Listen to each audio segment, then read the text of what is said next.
¿Cómo están? Y bienvenidos un día más a los Enigmas de la Navidad del Toro Televisión. En esta ocasión nos acompaña don Francisco José Delgado. ¿Qué tal? ¿Cómo estás? Muy bien, muchas gracias por invitarme. Muchas gracias a ti o a usted. ¿Nos tuteamos? Como quieras. Pues muchísimas gracias por venir a los Enigmas de la Navidad del Toro Televisión. Usted eres sacerdote, llevas 15 años dedicado a la vida eclesiástica, youtuber, director de la sacristía de La Vendée y escribes el blog de infocatólica.com y sobre todo amante de la música. De eso hemos venido a hablar en los Enigmas de la Navidad.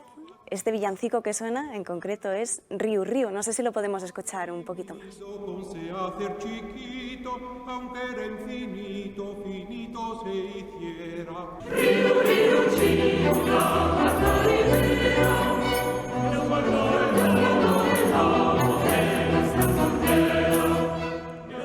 Bueno, don Francisco, ¿por qué has escogido este villancico? Pues es que este es propiamente hablando un villancico. Hoy, cuando hablamos de villancicos, incluso en la definición del diccionario, se habla de música popular de Navidad. No sé exactamente lo que dice, pero es una cosa así. La gente entiende que es una canción popular de Navidad.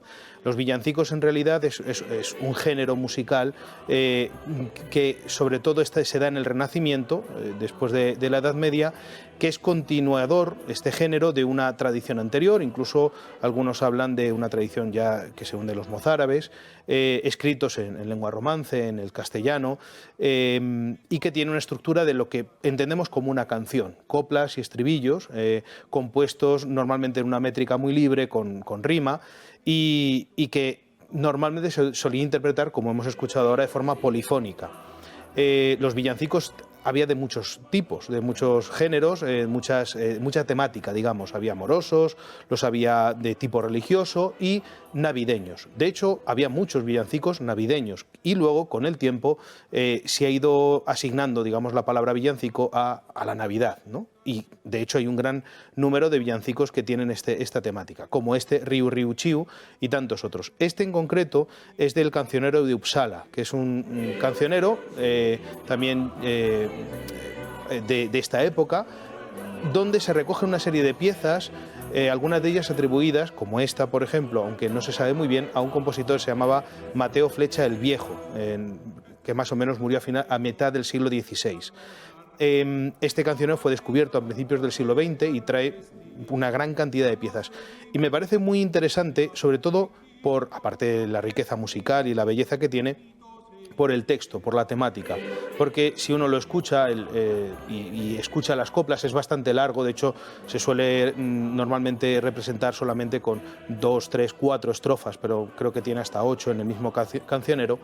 Uno encuentra que tiene un discurso teológico muy intenso. O sea, no es un villancico como estamos acostumbrados hoy, que son un poquito bullangueros, ¿no? de cosas así, sino que este tiene cosas muy densas. Eso te quería preguntar, porque la canción Riu Riu Chiu, la guarda la ribera, Dios guardó al lobo de nuestra cordera, ¿qué es lo que quiere decir? El estribillo y la primera estrofa tratan de la Inmaculada Concepción, que era una temática muy famosa, muy querida en España. Como sabemos, España fue uno de los sitios donde se defendió más fuerte lo que luego sería el dogma de la Inmaculada Concepción, que no todo el mundo aceptaba, y este villancico comienza con eso, ¿no? Es Dios guardó el lobo de nuestra cordera. Ese guardar es en el sentido de separar, de mantener alejado.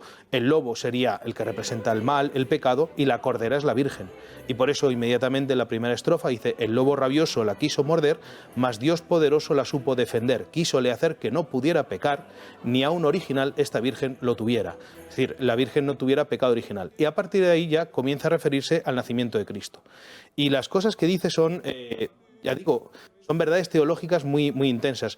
Yo quería sobre todo reflexionar sobre esto para ver cómo la Iglesia y el pueblo tenían ese interés de comunicar los misterios divinos, no solamente, pues como hoy escuchamos, la fiesta, la bulla, en fin, sino realmente ver qué es lo que se está celebrando. Y además de una manera tan bella como esta, ¿no?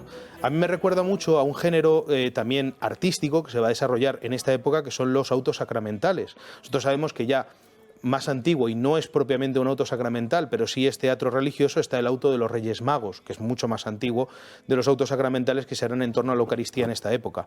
Y es ver cómo se trata de educar al pueblo en las verdades de la fe, pero no de una manera publicitaria, sino de una manera como tiene que ser, a través de la belleza, ¿no? De hecho, Y esta es la ahí cuestión. iba enfocada también mi siguiente pregunta. ¿En qué momento dice la Iglesia vamos a utilizar los villancicos para intentar atraer a las personas, intentar trasladarles la fe con algo que ellos puedan comprender y además con un sonido que ellos puedan recordar también en sus hogares? La música siempre ha tenido una función pedagógica muy importante, una función celebrativa y también pedagógica, en la letra y en la forma.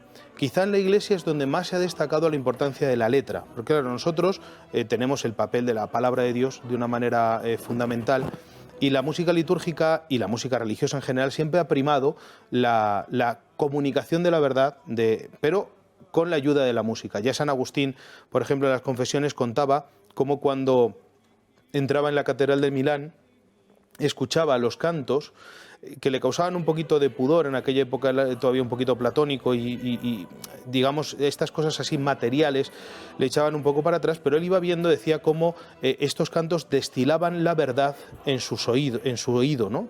Y de esta manera la verdad se comunicaba. Esto la Iglesia lo ha sabido siempre.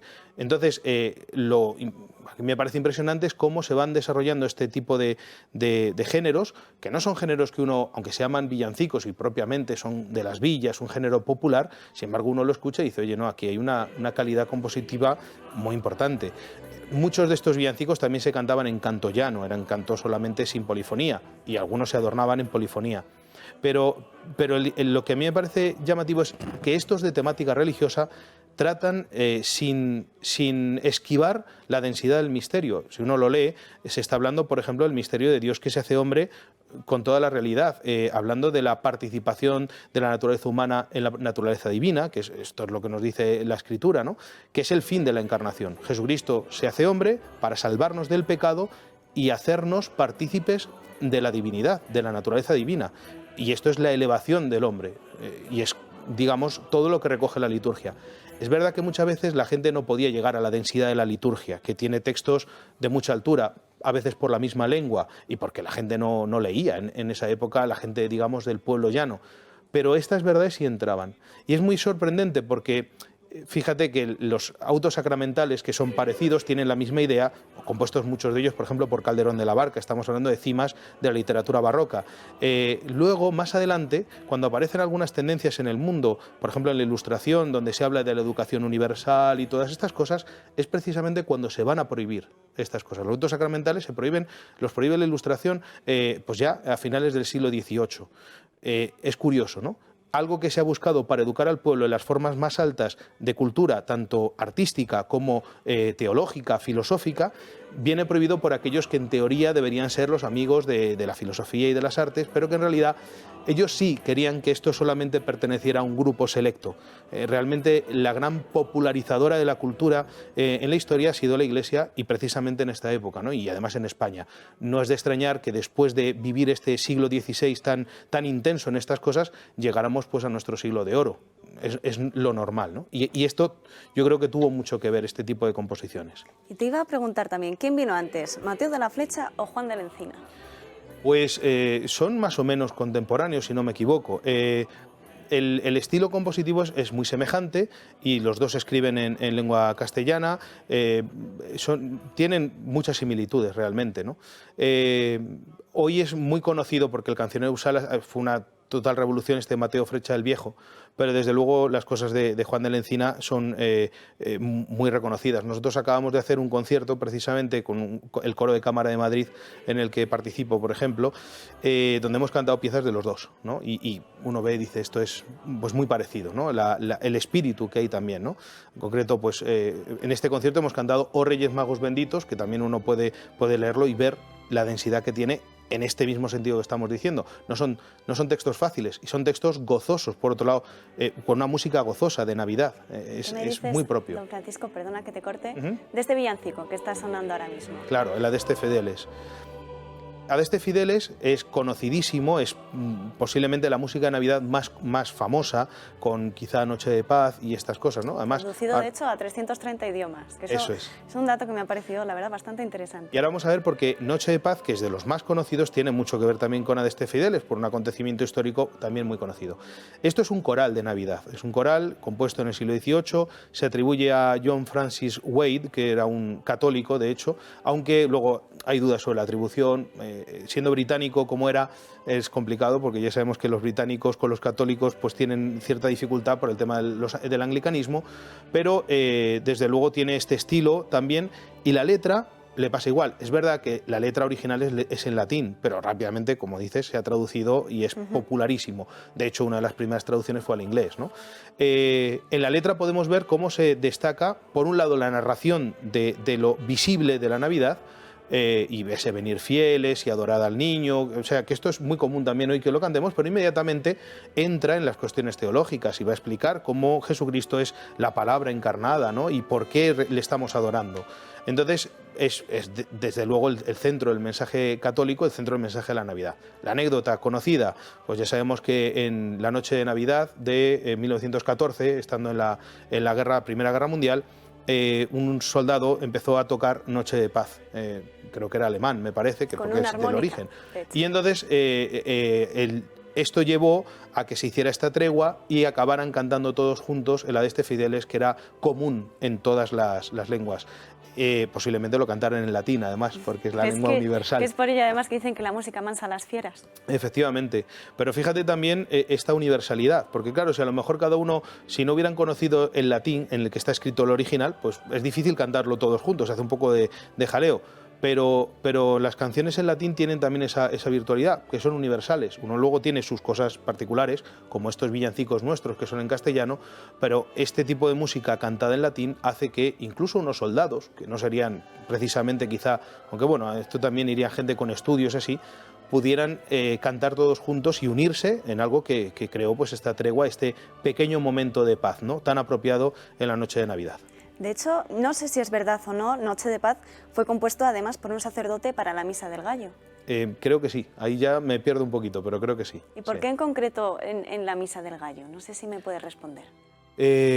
A ver, lógicamente, hablando de la noche, la misa de medianoche siempre ha tenido ese misterio, precisamente, que se celebra en la noche de Navidad. Se puede hablar de cómo el misterio de Cristo ilumina la noche, ¿no? Porque Jesucristo nacería por la noche. Bueno, la narración del Evangelio y tal como se entiende normalmente, incluso a la luz de los apócrifos, pues parece que pega, ¿no? Llegan José y María en un contrasitio, en el sitio donde se van a alojar, y se van, pues eso, si fuera de día sería más fácil encontrar, es más por la noche, ¿no? Y entonces la Iglesia pues celebra esa misa especial a la medianoche, ¿no? Algunos la adelantan y eso por la comodidad, pero a la medianoche, y es una misa, pues eso, con mucha profundidad, ¿no? Porque celebrar misa, pues eso, a las 12 de la noche es como una cosa un poquito extraña. Después no es lo de que se cenar, hace. además, hay que tener Claro. ganas. Y entonces, bueno, pues es un momento muy apropiado para entrar en ese misterio. Si quieren, en el mismo Cancionero Uppsala hay un villancico muy nuestro también, que es No la debemos dormir la noche santa.